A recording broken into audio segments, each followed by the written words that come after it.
O isolamento social é restrito aos indivíduos de risco? Não, isso é um mito. O que seriam indivíduos de risco? Indivíduos com mais de 60 anos, com diabetes, hipertensão, problemas cardíacos, problemas pulmonares e imunossuprimidos. Por que isso se provou ineficaz? Né?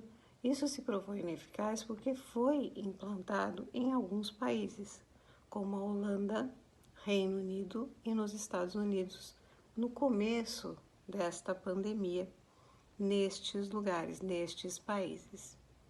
Tá? E o que aconteceu?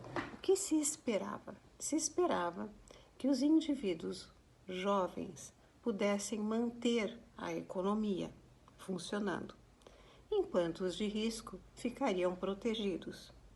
Ao mesmo tempo, esses indivíduos que não são de risco estariam sendo imunizados, porque eles estariam ficando expostos ao vírus e adquiriam imunidade, evitando novos surtos ou novas pandemias, a nova segunda onda, como é conhecida.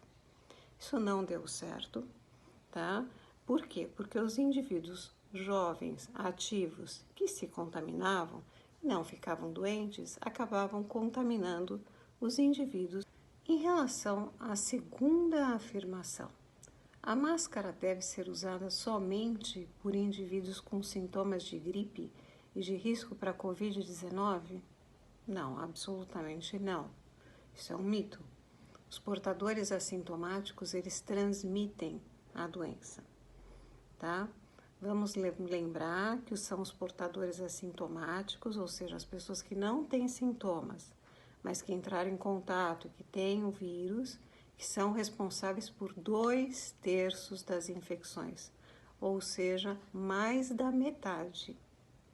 Um indivíduo que tem o contato e fica doente, um paciente, ele é 2 vezes mais contagioso que um indivíduo que tem o contágio e não ficou doente. Isso é verdade. Mas nós temos que lembrar que o indivíduo não doente ainda é contagioso.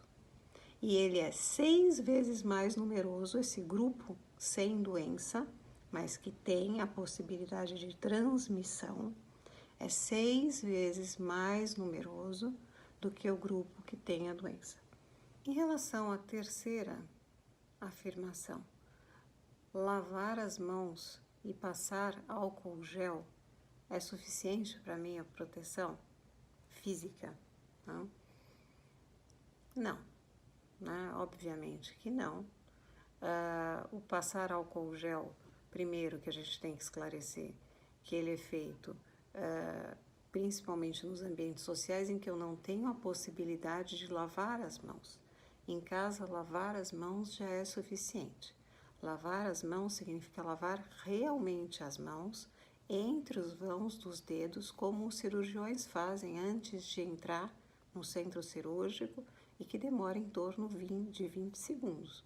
Então tem muita gente falando, cante uma música enquanto você lava a mão. O que quer que você faça, você tem que demorar o suficiente para higienizar todas as partes da mão, tá bom? Não adianta só passar uma aguinha com sabão, é isso, né? Mas além disso, existem outros fatores que são importantes. Alguns a gente já falou. O uso da máscara é essencial, todos nós deveríamos ser obrigados a usar máscara, deixando as descartáveis para os profissionais de saúde, porque não tem o suficiente, e usando essas novas de tecido, muito estilosas e tal, para o contato social. Muito bem. Além da máscara, além de lavar as mãos, o distanciamento, que não vem sendo respeitado, é de pelo menos 2 metros, lembrando que o vírus é muito leve. Então, é pensar quanto que a fumaça de cigarro se propagaria. É mais ou menos a mesma coisa. É o tanto que o vírus consegue se propagar. Então, é até mais do que 2 metros. 2 metros é o mínimo, tá? Evitar aglutinações, o que infelizmente também não está ocorrendo em alguns lugares, né? E uma coisa fundamental que é a limpeza de superfícies, né? Então, quando chegam sacolas de supermercado ou sacolas de compras, ou se você vai ao supermercado, o que é retirado da sacola, que devia ser retirado fora de casa, deve ser higienizado, não necessariamente com álcool gel, qualquer forma de álcool, né? Para depois entrar dentro de casa, né? O uso de luvas para quando for ao supermercado ou à farmácia é interessante, e antes de entrar em casa ela deve ser retirada. Existem vídeos para ensinar como retirar e como colocar uma luva. Usar a mão esquerda quando a gente sai para a tarefa, se eu estou sem luva, né, ao invés da mão direita, porque com a mão direita, intuitivamente, para mim que sou destra, eu coço o meu rosto ou ponho a mão na luva. Então, eu uso a mão esquerda para pegar as coisas para fazer. É uma estratégia, né? Os indianos usam muito isso, né, como parte da sua cultura religiosa, e é uma forma de higiene. O que mais, além disso, que vem sendo esquecido? As texturas, como a roupa, elas retêm o vírus por muito mais tempo do que o contágio no ar.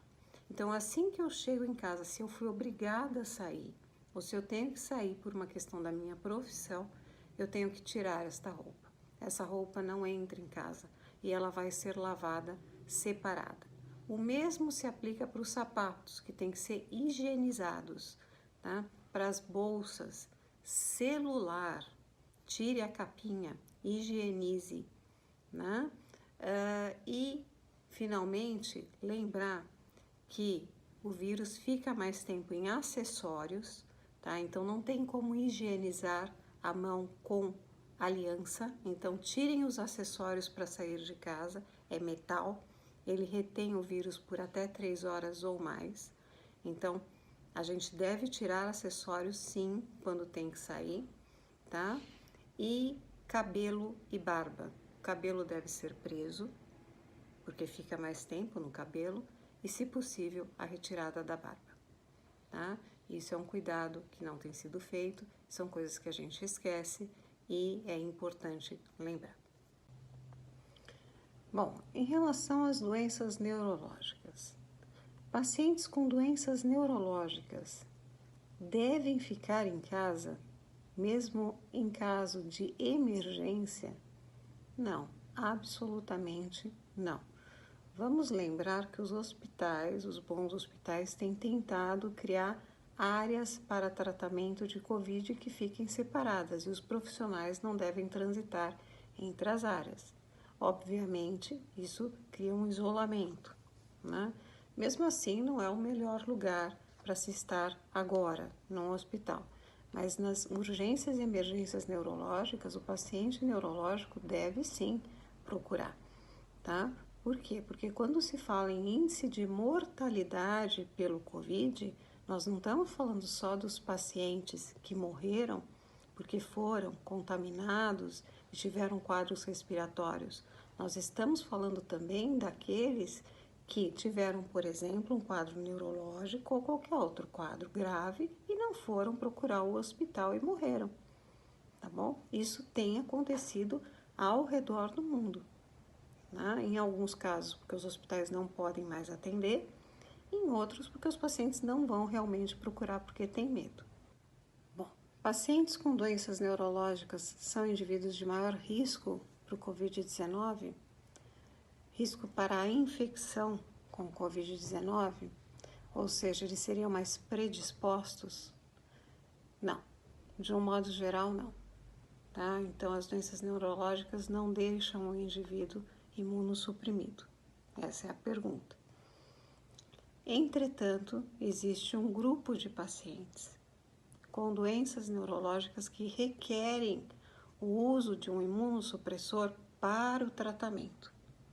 Por exemplo, nesse grupo a gente teria, então vou citar novamente, a esclerose múltipla, a esclerose lateral aminiotrófica, que são doenças progressivas que, se não for usado um imunossupressor, um modulador, né, da imunidade, então o que vai acontecer? Essa doença vai progredir, né?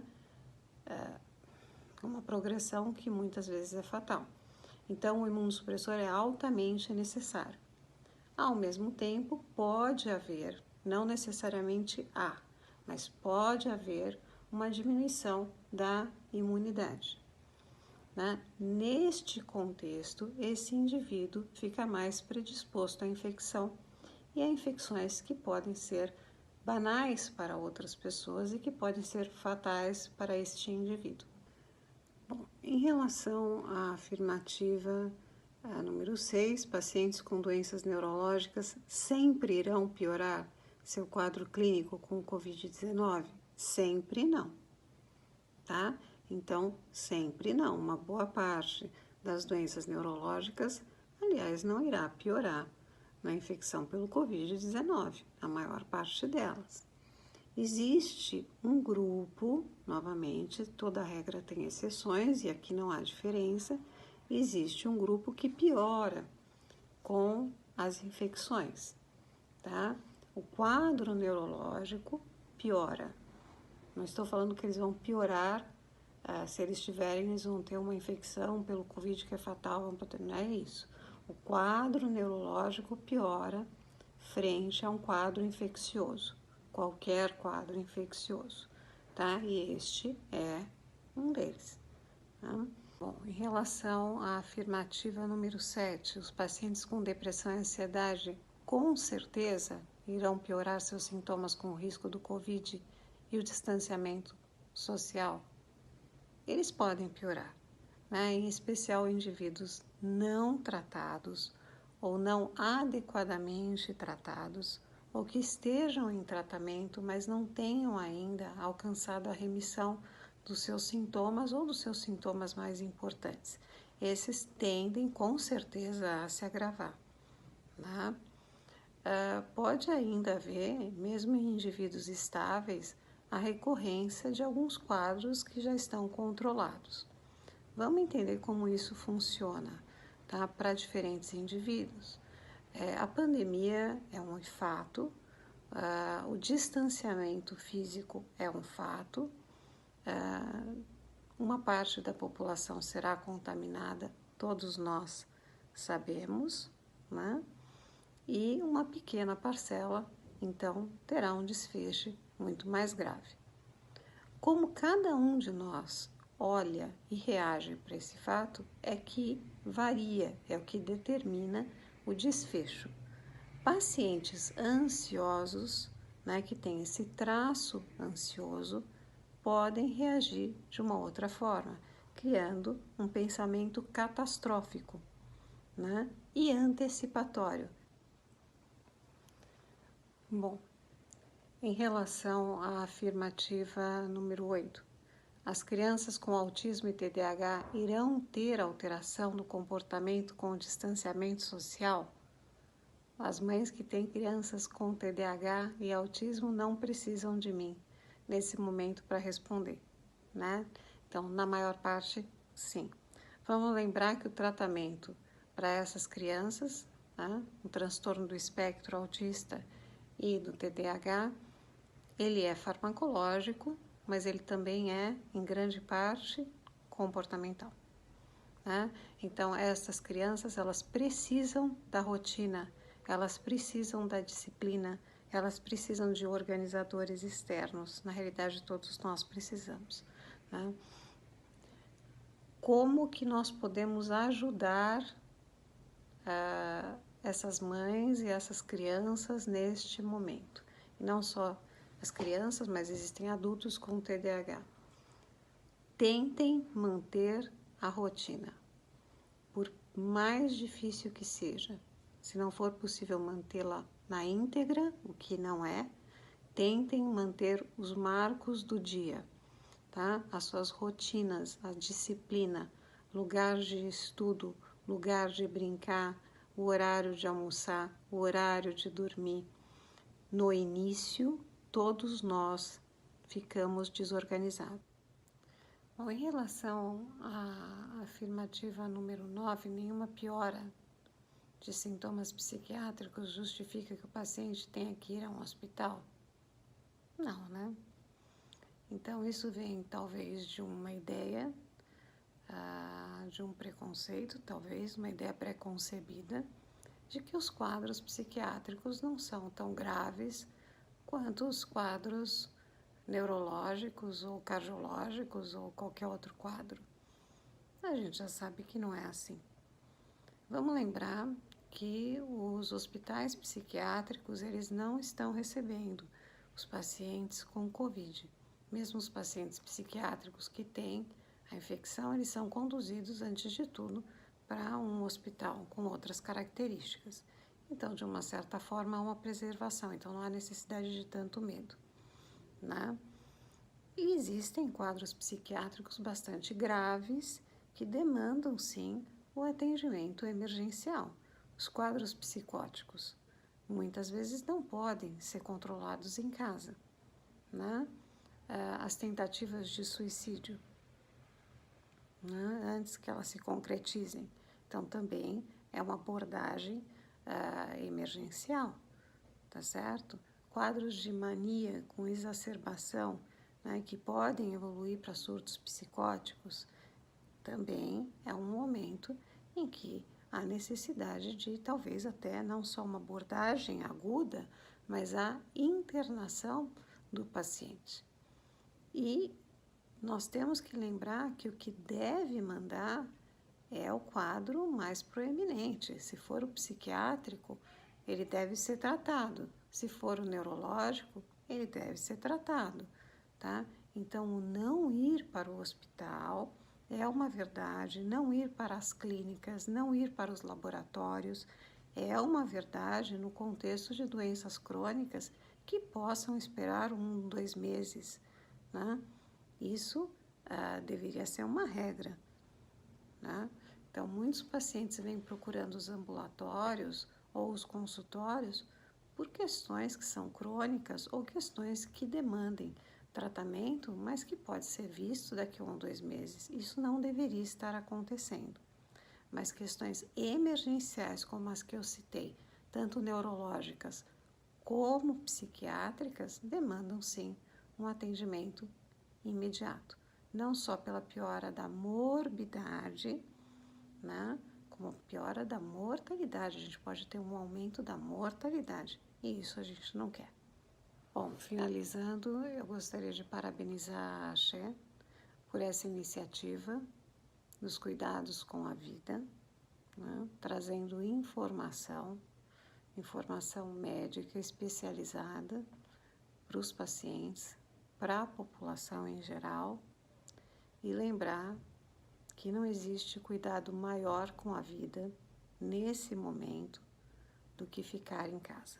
Então, fique em casa. Porque enquanto os economistas estão falando em números, para nós da área da saúde, o único número que interessa é o número de pacientes que nós vamos conseguir atender.